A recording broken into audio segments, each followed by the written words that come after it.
Brussels has been debating industrial policy and supply chain resilience. Tenders and corporate buyers are shifting towards solar plus storage. And across Europe, member states are struggling to clear permitting backlogs and modernize grids that were never designed for this level of electrification. These aren't abstract policy debates. They're the daily reality for developers, operators, utilities, and regulators trying to bring projects online. They're also where energy security, competitiveness, and climate goals all collide. Today, I'm thrilled to be joined by Walburga Hemetsberger, CEO of Solar Power Europe. Walburga spent more than 2 decades in the energy sector and now leads the organization representing the full solar value chain in Europe, from manufacturing and development to operations and grid integration. We'll dig into policy and regulation, operational best practices, flexibility and storage, and how Europe can future-proof its energy system, including the growing impact of data centers.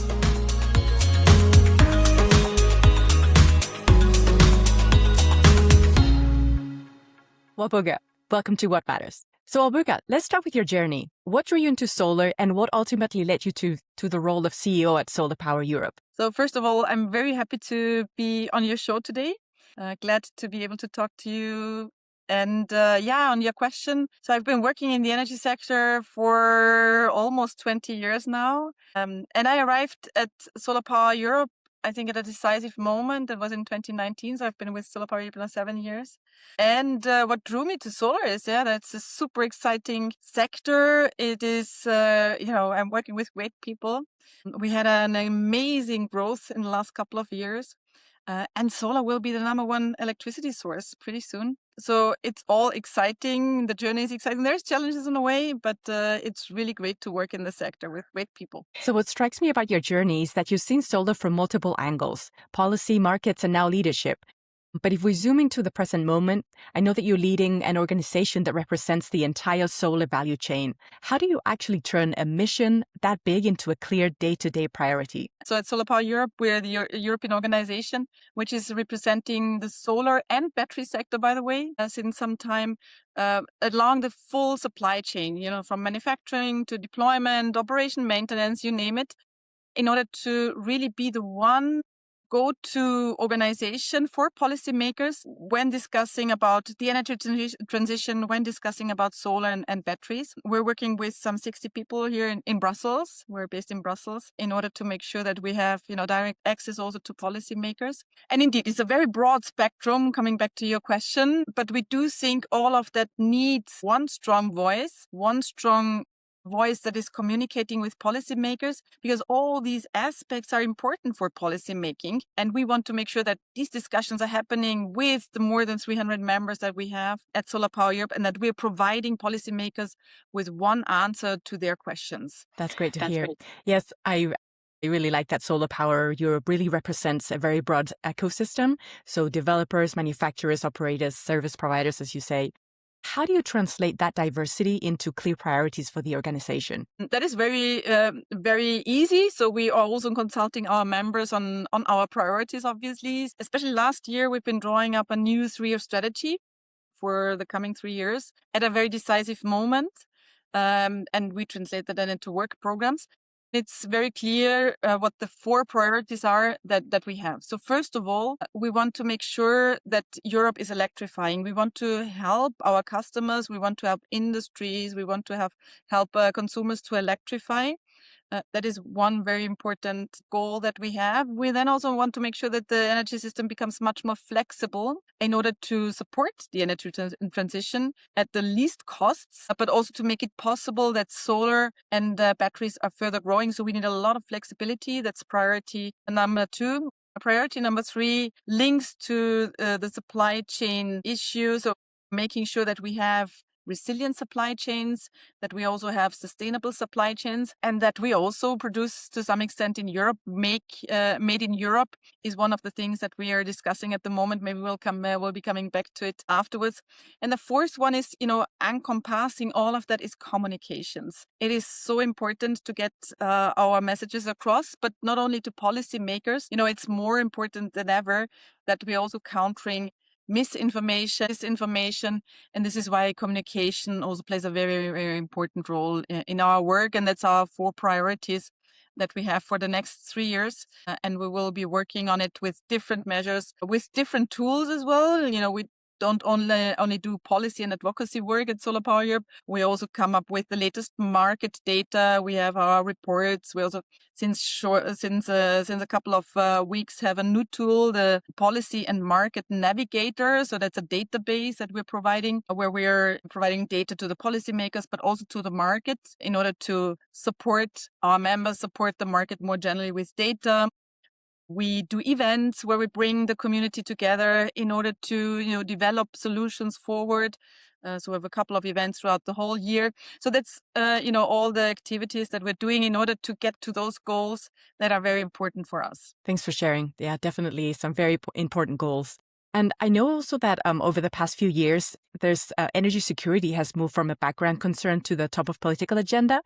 How do you see solar and renewables, I guess more broadly, contributing to energy security and not just decarbonization? More generally, it is very clear that the policy agenda has shifted. When we've been talking about climate protection the last 5 years with the Green Deal in Europe, priorities have very much shifted to first competitiveness and security. Climate protection still is one of the goals of the European Union, but there's been put a little bit more to the backseat, I have to say. But the good thing is that renewables and solar and batteries in particular are very much contributing to Europe's competitiveness and to Europe's security.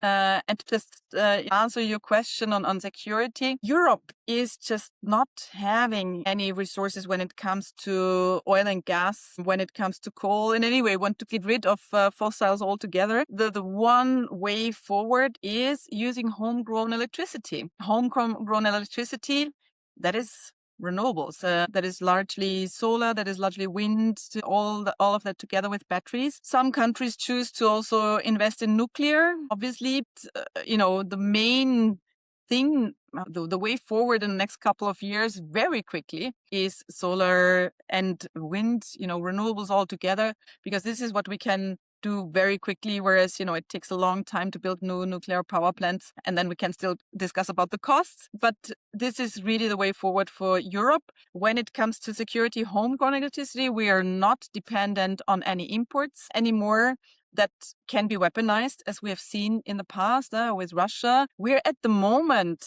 very unfortunately, switching these dependencies with a dependency from LNG from the US. I mean, 75% of the LNG by now is coming from the US, which I think is also not a good development because, again, that can be weaponized. Europe can be only as strong as much as we are not put under pressure on energy imports that we're at the moment still very much relying on. So all we can do in order to have more homegrown energy is the way forward. And that is electrification in the end, because at the moment in Europe, electrification rate, so how much electricity we use in the total energy mix, is very much stalling at 23%. And we need to get that figure up.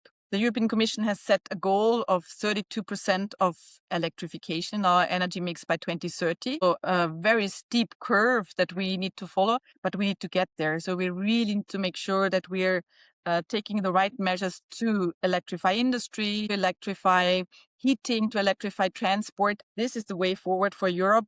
Electrification with renewables in order to become more independent. And allow me one more thought about it, because indeed, security is on the one side, a homegrown electricity, which is, by the way, if you go renewables, also decentralized, which is much more secure, as we have seen also in the Ukraine. But there is the other aspect, which is obviously the equipment that at the moment for solar, we're still mainly importing from China, where we are very much dependent from China. But what policymakers need to know is that it is very different to flow dependencies, to fossils that we need to import daily. In the case of solar, you're importing the equipment and then we're good for the next 30, 40 years, basically.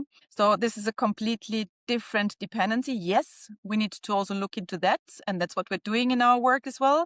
And we have some recommendations to policymakers, but it's a completely different dependence than if you are depending on imports every day from countries that are weaponizing energy. I really like how you frame that. And so I'm hearing that solar is now really a pillar for this energy security that we're discussing, and it's not just a climate solution. So then to me, then the obvious next question is whether the rules are actually built for that reality. So from your perspective, what are the current rules and regulations that are still holding back solar, and where have we seen real progress? I mean, first of all, I do think that a lot of progress has happened in the last couple of years when, under the Green Deal, there's been some really good legislation that has been pushing for more renewables and pushing for more solar. We're very proud, for example, that we have been pushing for a very high renewables target by 2030. We have 42% of renewables by 2030 as a goal now, which is a great milestone that we're all working towards. We also have an electrification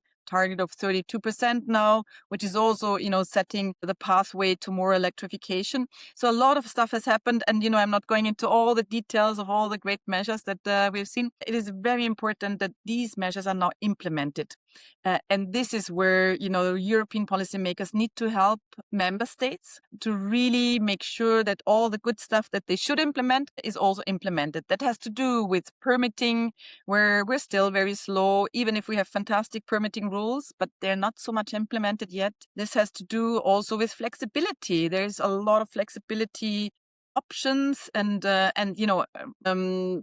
states are also incentivized to build that into the planning processes, make sure that, we can deploy more batteries, for example, but it's not implemented everywhere. So it's really every time getting back to implementation. And then if you ask me what at European level is still necessary on the security side of things, is that the security strategy of Europe today is still very much based, it's super old fashioned. It's still very much based on fossils, having enough gas storage, having enough oil storage. This is outdated. I mean, I'm not saying we don't need it anymore, but we need to rewrite the rules and really look at how we can reframe our security strategy against the background, the geopolitical background, and against the necessities for Europe, given, the situation that we are in. It's funny, I keep hearing you bring up a word, flexibility. And it's something that if you listen to grid operators, developers, and policymakers right now, it's also something that keeps coming up. So what does flexibility actually mean in practice? For example, for grids, market, consumers? Yeah, indeed, flexibility, that's a very vague term. So how we like to define it is that flexibility is two things. Flexibility is, again, electrification, and electrification in a way that the consumers become much more flexible, that they can react, demand response, but they can react to signals in the market. So that is one side of flexibility. And the second side of flexibility is assets, and battery storage has to play a major role for several reasons. The battery prices have come down considerably in the last couple of years. So by now, it is something which can be competitive if the right framework conditions are in place. So we could deploy it very quickly and solve some of the challenges that we're seeing today with more battery storage. Just to name a few, I mean, we're really very much under pressure in the solar sector because of negative prices, a lot of negative prices, of curtailment. This is really deteriorating the business case. And this makes that, we've just published our latest market data. This makes that at the moment, our growth is stalling, and we might even see a small dip in the next 2 years. The growth has been exponential in the last years, but, we've now reached a moment where all these developments in the markets are putting a brake onto the solar growth. Battery storage is the one thing that we need to deploy big times in order to make sure that we have less curtailment, that we have less negative prices, and it's good for both for the solar and the battery market. So we are asking for 10 times more batteries. And by 2030, and we are also gathering the ecosystem at Solar Power Europe. We've founded the Battery Storage Europe platform. We're also inviting, still more to join, where we also, along, the same philosophy as for Solar Power Europe, we're inviting all stakeholders, upstream, downstream, in order to really be that one voice for policymakers to make sure that we advance battery storage on all fronts.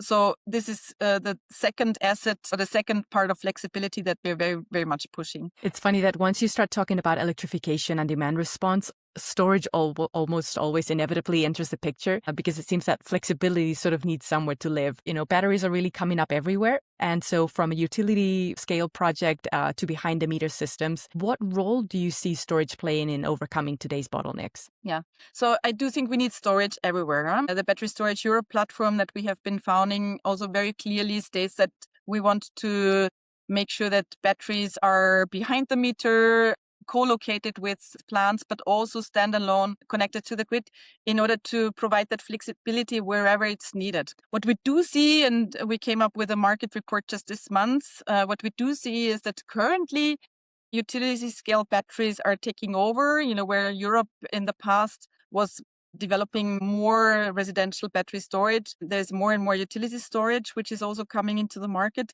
So have a look at our latest battery storage report. The good thing is we're growing on all levels. We had some 27 gigawatt hours additional batteries that came online last year in 2025. So that brings really the total installed capacity now to around about 77 gigawatt hours. Great, but we need 10 times more. And with all this development, would you say that policy is keeping up with the pace of battery deployment, or is it lagging? No, indeed. Still a couple of things that we need to change because we're asking for 10 times more batteries, but with the current framework, we will not see these 10 times more batteries. So the 10 times more batteries comes with a couple of recommendations in order to get there. And we launched a report in November, flexibility strategy we're proposing to the European policymakers, where indeed part of it is also about how to make sure that batteries can excel. One thing is revenue stacking. We need batteries to be able to get revenues from different services they're providing. Service they're providing to the grid. When there is a capacity market in countries, batteries should also be able to bid into that. Not all countries obviously have capacity mechanisms, but apart from arbitrage, there needs to be also a possibility for batteries to provide services and then also get revenue for it in order to improve the business case. But then there is also hurdles on the way for batteries when it comes to, for example, retrofitting existing solar power plants. It's not always given that you can, just retrofit the plant with batteries. That needs to be made much more easy. Permitting needs to be very easy for these kind of projects, and grid operators need to rethink and make it easier for batteries to connect and retrofit existing plants. It's only to the benefit of both grid operators, but then also the solar plant operators. Grid tariffs play a major role, incentivizing flexibility, incentivizing batteries to come online. And then you still have countries where you have double grid charges, for example, for batteries, which is obviously also not great. So there's a number of things that we need to see in order to make sure that it's more attractive to invest in batteries. And this can help batteries to then get to the 10 times more batteries that we need in Europe. Definitely. So to me, all of this flexibility, storage, smarter grids really points to a bigger shift. So solar is no longer like a build it and move on technology. It's more like a long-term infrastructure. And so from an operational perspective, what best practices in operation and maintenance do you think the industry needs to take more seriously as solar scales? So there's a couple of things, obviously, that still need to be done. Certainly community engagement plays a role. We will be working on best practices for community engagement this year, bringing all the best practices together. There's bits and pieces in papers that we did previously. Permitting is playing a role. But more generally, we are issuing our best practices every year on operation and maintenance and EPC best practices. All you need to know is in there, and I can only warmly recommend to you to have a look at it. That's great. And you did mention that solar power really puts a lot of emphasis in bringing the whole ecosystem together through events, working groups, and shared standards. Why else do you think that conveying role is so important right now? The role is so important right now, first of all, because policymakers want to have answers from us, how they can deal with challenges they're facing in the energy transition. And there is a whole lot of challenges for policymakers in the energy transition. So They don't want to talk to 50 different people, but they want to have very clear answers. And we're working on these very clear answers. And one of the big things we're pushing again is flexibility. And then it's also important in times when they're in times that are challenging, like at the moment where the business case is difficult for solar, where we absolutely need to push for a lot more battery storage, when it is also very difficult for the manufacturers in Europe, that we all come together and discuss, what is best for everyone. And this makes it so important to have a platform like Solar Power Europe to bring everyone together, to exchange ideas, and to, above all, work on solutions to the challenges that we are facing, because the issues that we have are much bigger than that, and we all need to contribute to security, to competitiveness, and the solar voice in all these discussions needs to be a very strong one to make sure that the strongest voice is not the fossils. I really couldn't agree more, because, as solar becomes such a core source of energy, coordination failures between developers, DSOs, manufacturers, policymakers can really be as costly as technical failures. Yes, totally. So just as the system is learning how to operate at scale, a new variable is entering the equation, one that I think not a lot of people fully anticipated a decade ago.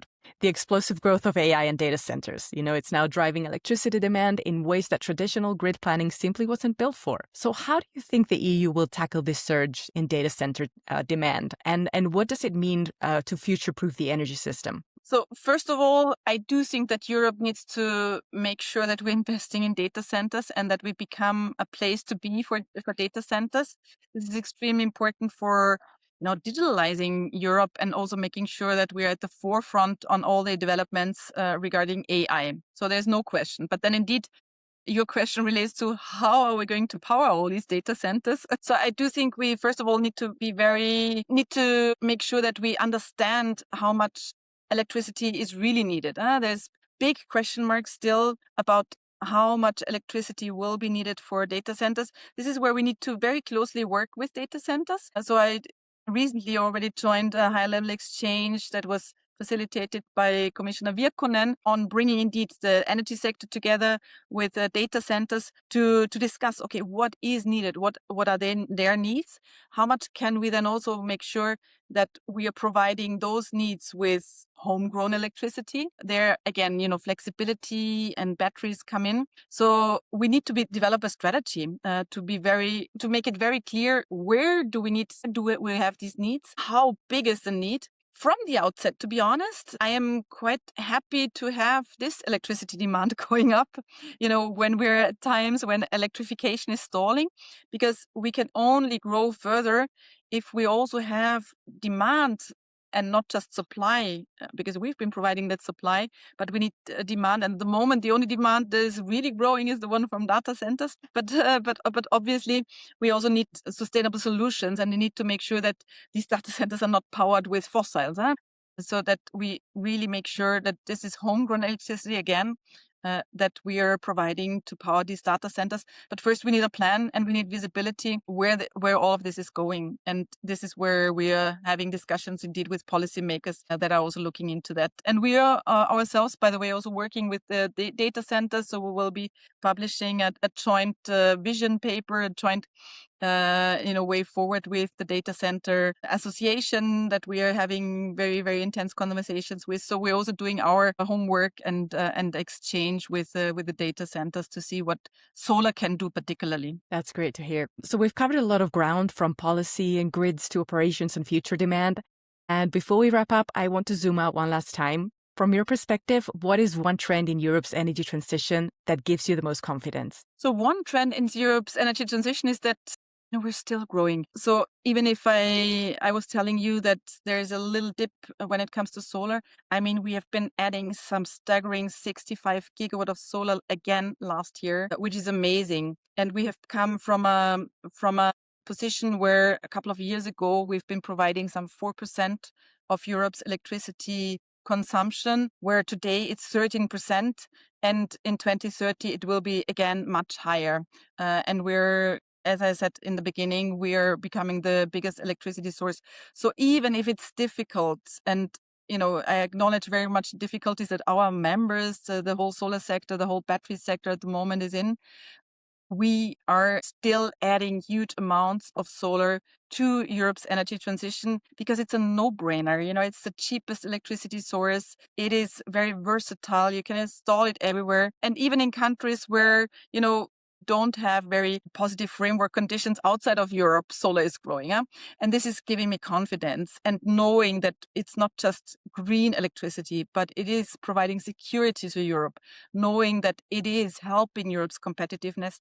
This is giving me really the motivation and the hope that we will get there, even with some struggles on our way.